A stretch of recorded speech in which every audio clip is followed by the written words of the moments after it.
I was overcome by terror. My entire body shook uncontrollably like a dry leaf trembling in the wind. Tears streamed down my face, soaking my cheeks in an endless flood. I was growing weaker and weaker, my throat dry from crying, my voice a fragile whisper. The mere thought of what lay ahead crushed my spirit.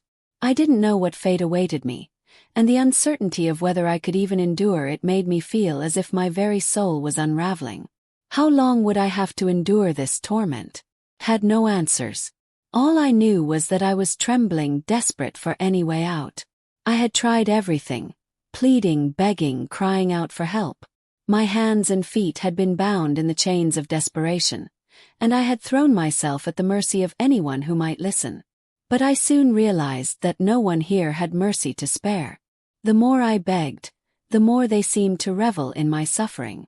There was no one to take pity on me.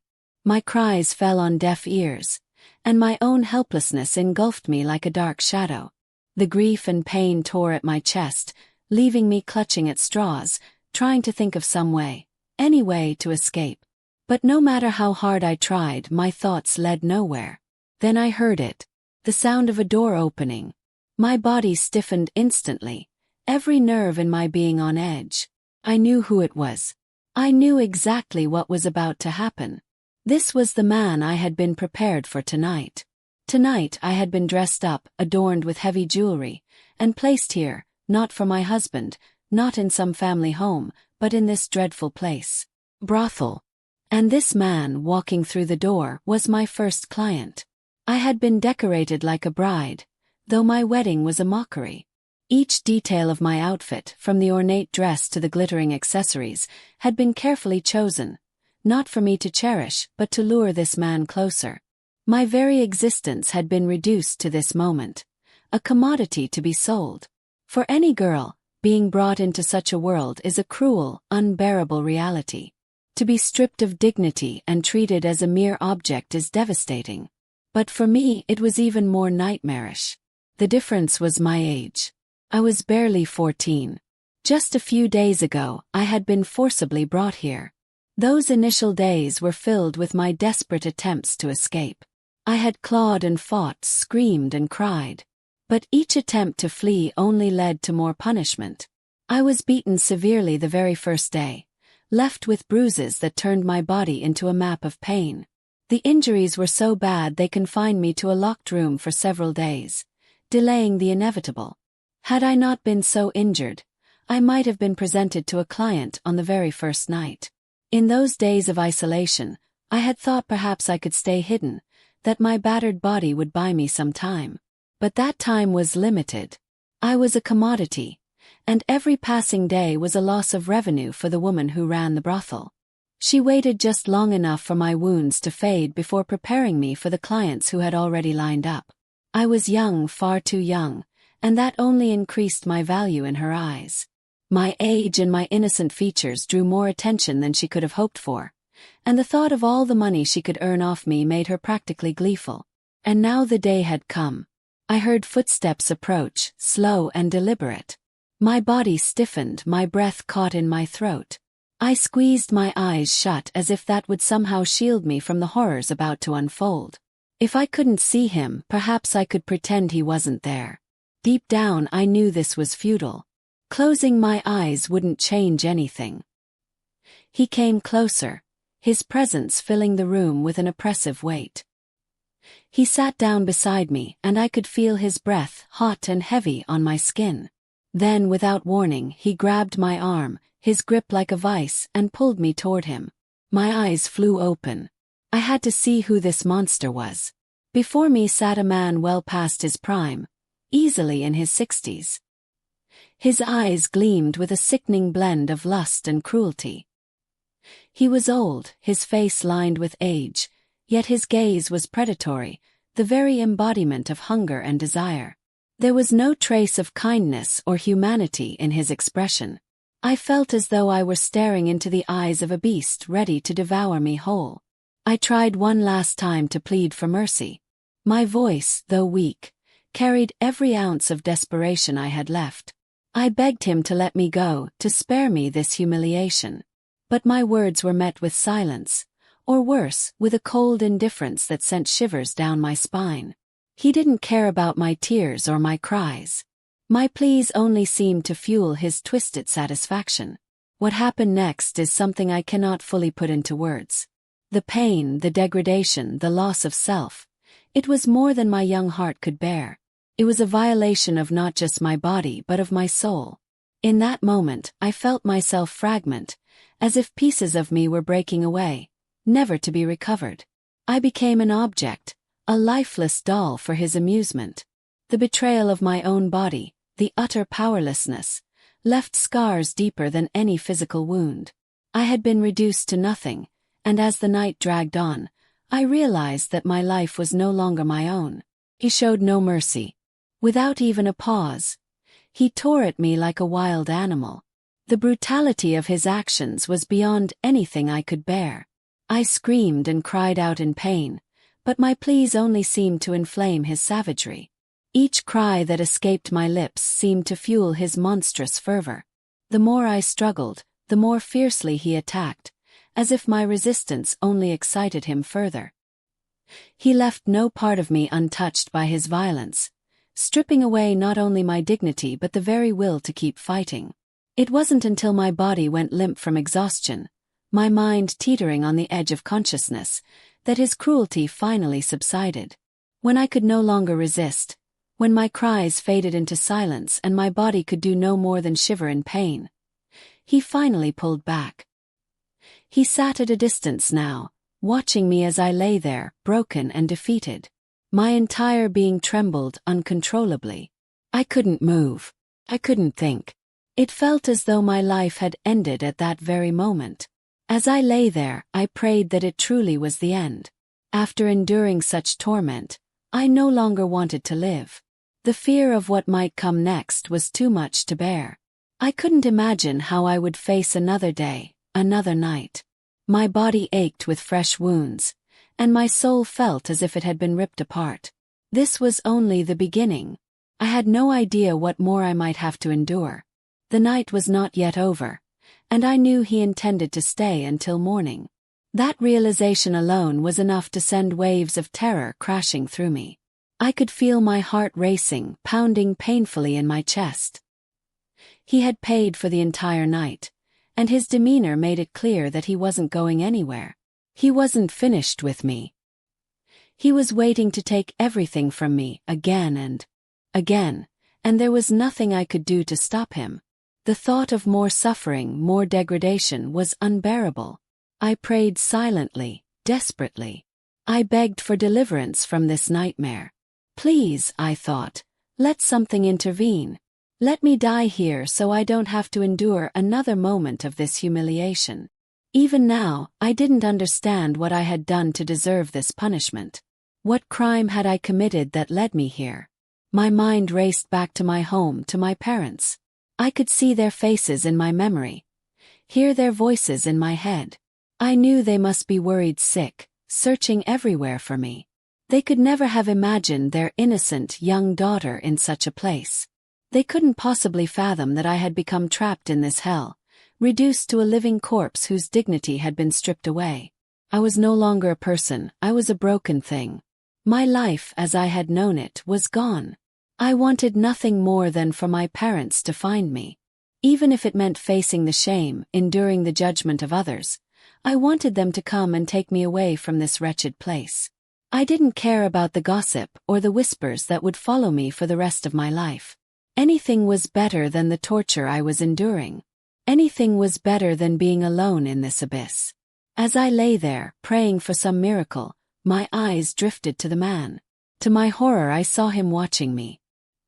His gaze was fixed on me, as if he were waiting for me to recover, to regain enough strength for him to continue. My chest tightened, and I felt the fear rise in my throat. I couldn't let him near me again. I couldn't endure another moment of his brutality. Before I could even speak, he moved closer. To my surprise, he helped me sit up, his hands no longer rough but oddly gentle. He poured water from a glass and pressed it to my lips. My thirst was so intense that I drank it all in one gulp. I couldn't believe what was happening. This man, who moments ago had treated me worse than an animal, was now offering me water. My mind raced. What was he trying to do? Why this sudden change? "I was waiting for you to come back to your senses," he said, his voice calm and almost casual. "Now that you're awake, we can talk." The words stunned me. I stared at him, unable to comprehend what he meant. After what he had done, what was there to say? As I sat there in disbelief, he continued, his tone unervingly light. "Being with you tonight," he paused, his eyes traveling over me. "It's not enough. Your delicate form, your beauty, it's driving me mad. This night feels far too short. I can't stop thinking about having you again and again." His words sent a fresh wave of disgust through me. I felt sick to my stomach. How could he speak so casually after everything he'd done to me? As if it were all some kind of game, as if my suffering meant nothing. I wanted to scream, to tell him how vile he was. But my voice felt caught in my throat. He wasn't done speaking. "I've made a decision," he said, leaning back as if pondering something important. I didn't know what he was going to say, but I was certain it would only deepen my horror. Every fiber of my being tensed as I braced myself for whatever came next. The man's words were laced with a strange ambiguity that left me confused. He was saying things that I couldn't fully comprehend, his meaning escaping me entirely. "If you agree, you can be my wife," he said suddenly. "If you say yes, I'll buy you out and take you away from here. I'll make you the queen of my home. But if you refuse, remember this. Every night, a new beast will come to tear you apart. And some of those who come after me may be even more powerful." His words hit me like a thunderbolt. I had always known that my beauty was remarkable, but I never imagined it could drive someone mad after just one night. The thought of living my life with this old man made me shudder. I could hardly endure one night of his brutality.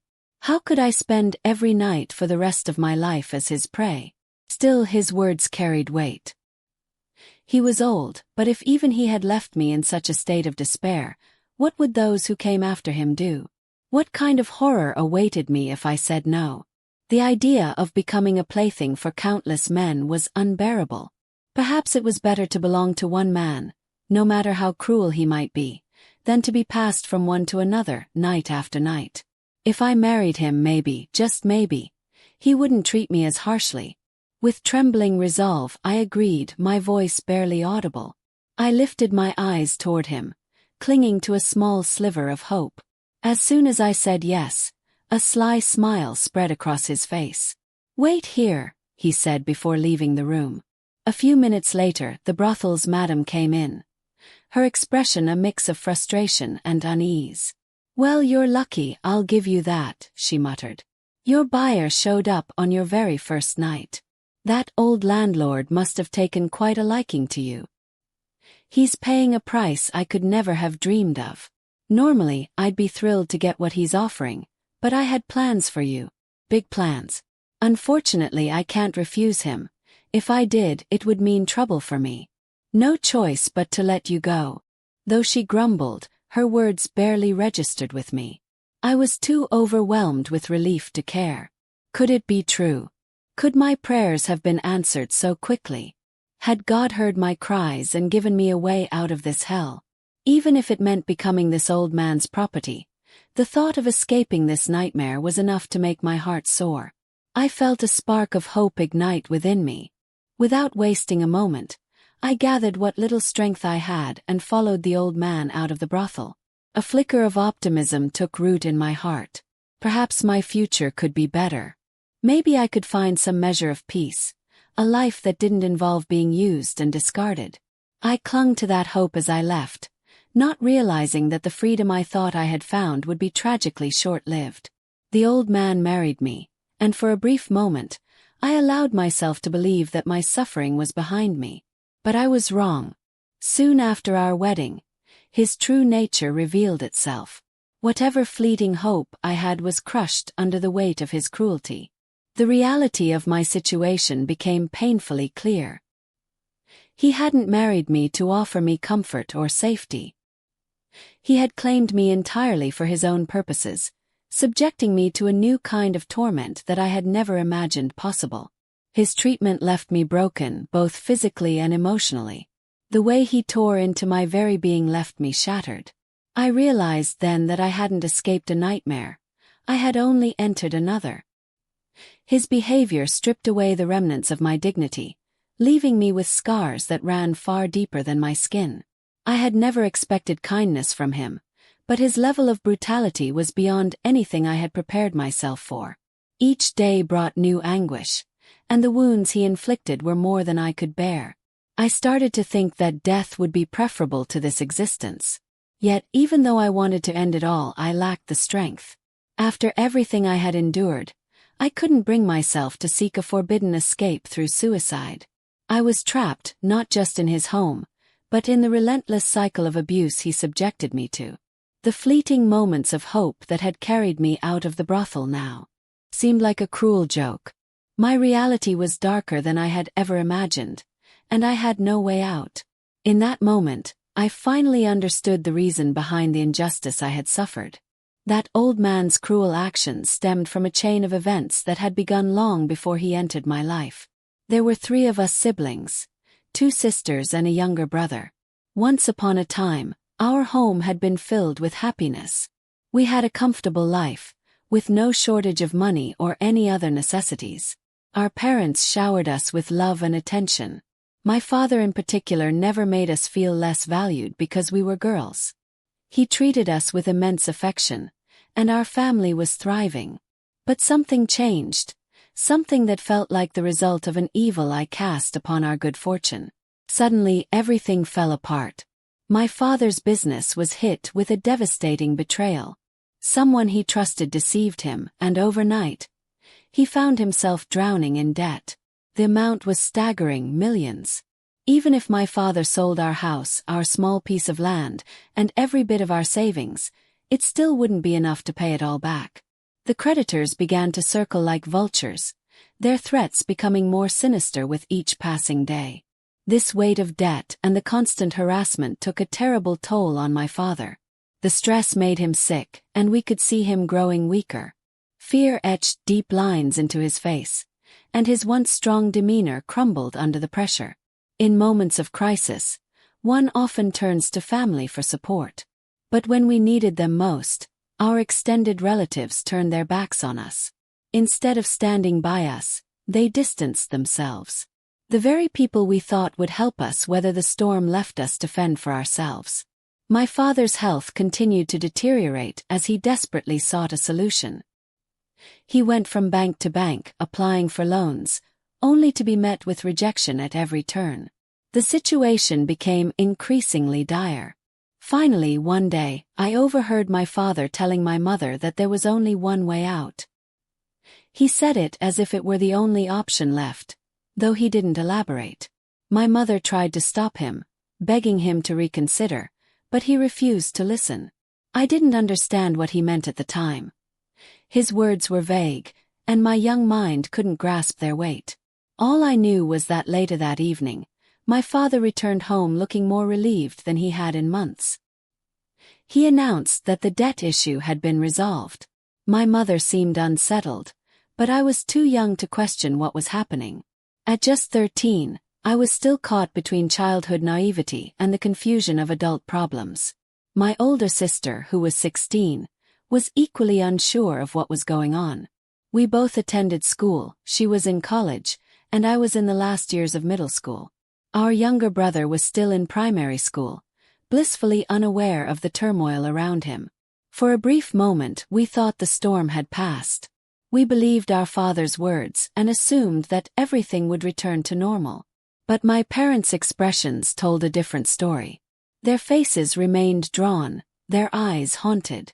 My mother, once so lively, now seemed perpetually on the verge of tears. My father, who used to be a pillar of strength, looked lost in thought, his worry etched into his features. Instead of relief, there was an unspoken tension hanging over our household. It was as if they knew something we didn't, a hidden burden they carried in silence. Time moved forward, and slowly our financial situation stabilized. The creditors stopped calling, and it seemed like we were finally free of that shadow. But the peace didn't last long. One day, without warning, my father dropped a bombshell. He had arranged my older sister's marriage. Not only that, but he intended for the wedding to happen soon, much sooner than any of us had expected. My sister was 17, still in the middle of her studies, and the news shocked her. She turned to my mother for support, hoping she would object. But to her dismay, my mother sided with my father. Both of them were insistent that the wedding take place quickly. My sister was deeply troubled by this sudden decision. She tried to reason with our parents, explaining that she wasn't ready, that she wanted to finish her education first. But they wouldn't hear it. They had already made up their minds. I watched my sister's distress grow each day as the wedding preparations began. She wasn't ready for this major step, and she couldn't understand why our parents were rushing it. I, too, felt a knot of confusion and frustration in my chest. It wasn't fair. My sister deserved more time to figure out her life, to achieve her dreams before being pushed into a marriage she hadn't chosen. Though I didn't know all the details, something about the way my father and mother spoke about the wedding unsettled me. It felt like there was a deeper reason behind their urgency, something they weren't telling us. Their decision seemed less about tradition or timing and more about resolving something only they understood.